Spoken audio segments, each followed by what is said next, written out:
I am happy to see you again.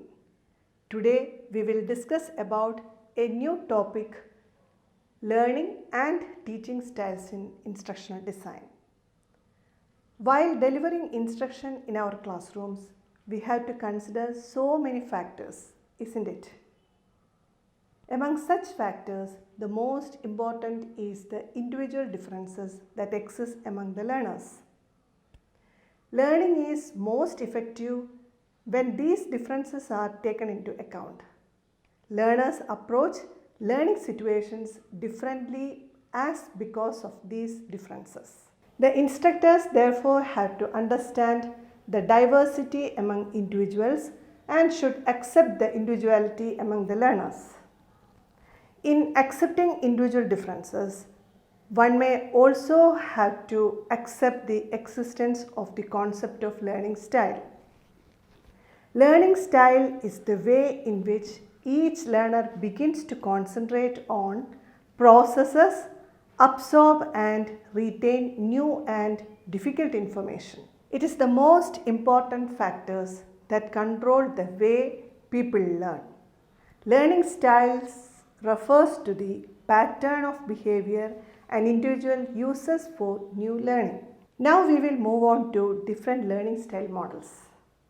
A learning style model classifies students according to where they fit on a number of scales pertaining to the ways they receive and process information.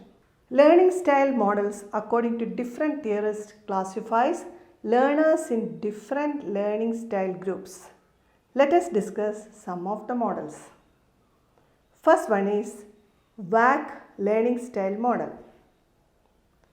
The observation channel model, or in other words, the visual auditory kinesthetic model, WAC model, bases on the basic observation channels of human. The learning styles are divided into 4 categories: visual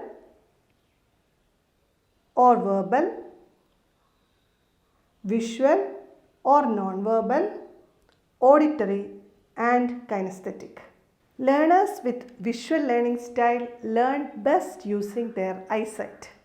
Seeing and reading are described to be important for visual learners.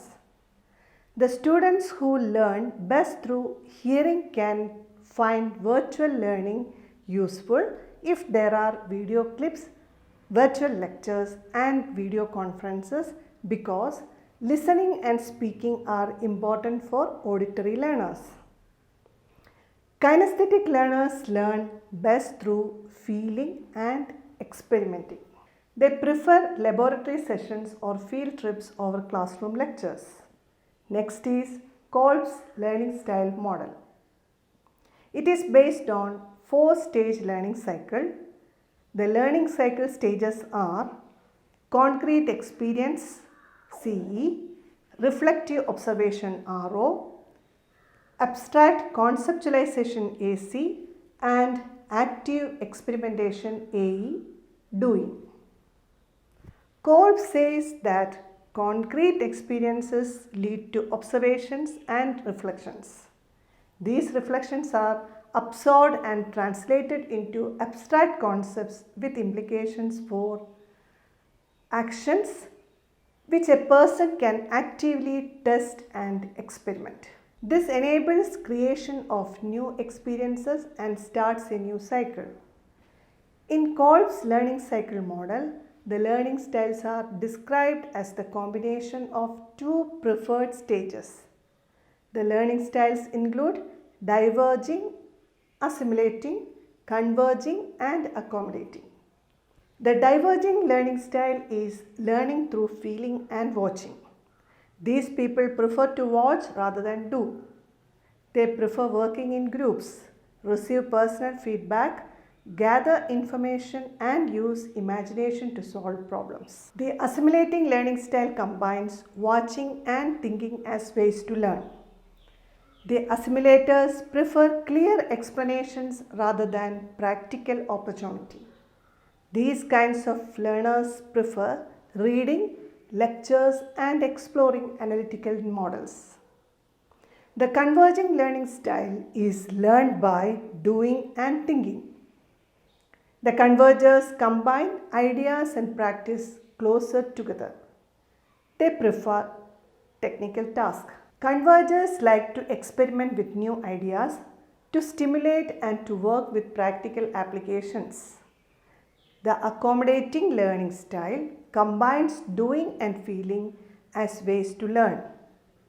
It means that the accommodators like to adapt the learned things into practice. Learners who prefer accommodating learning style like to do things concretely. The accommodating learning style relies on intuition rather than logic. These learners take a practical and experiential approach to learned material. They prefer to work in teams to complete tasks. The next is Honey and Mumford's learning style model. A learning style model developed by Honey and Mumford in 1982 is based on Kolb's work, but is somewhat different. It includes 4 key stages of learning styles: activist, reflector, theorist and pragmatist. Activists enjoy new ideas and tasks and like to be very active in the learning process. They learn best when they are involved in new experiences, problems and opportunities. They like to work in groups, work with tasks and educational games. Reflectors prefer standing aside and think what is happening. They learn best by observing someone else, collecting information about it and going through what was learned. They like to produce analysis and reports. Theorists prefer analytical and rational thinking. They like complex problems where they can use their skills and knowledge. Pragmatists are the ones who prefer hands-on doing over theory. The next is Felder-Silverman model. The Felder-Silverman learning style model was created by Richard Felder and Linda Silverman in 1988.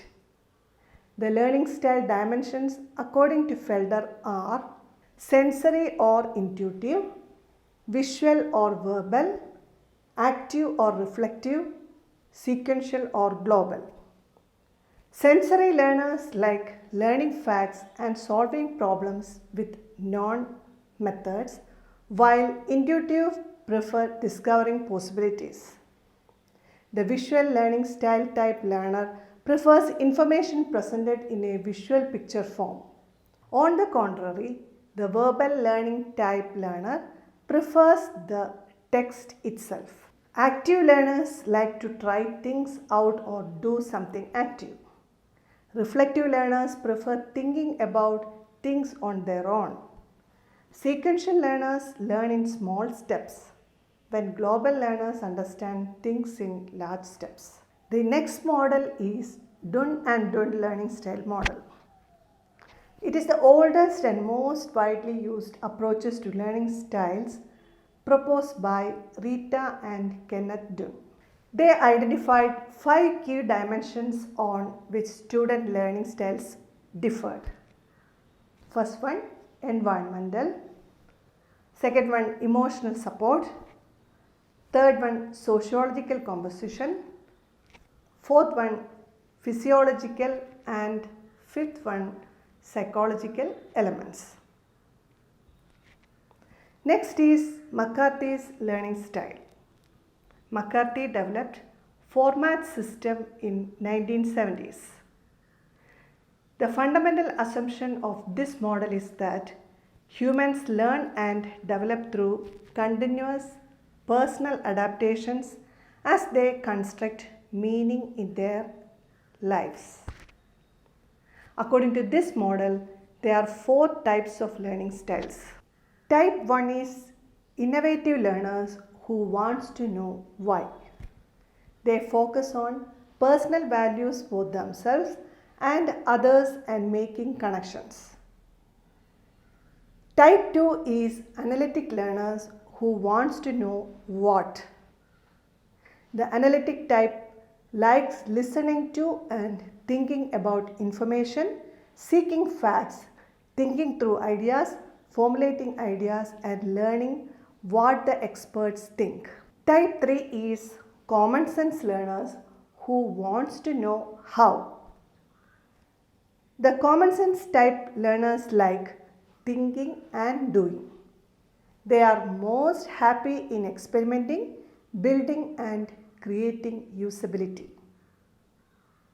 They like tinkering and applying useful ideas.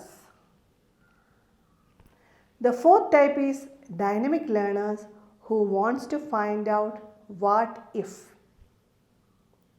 The dynamic type likes doing and feeling. They are constantly seeking hidden possibilities and exploring ideas to create original adaptations. They learn by trial and error and self-discovery.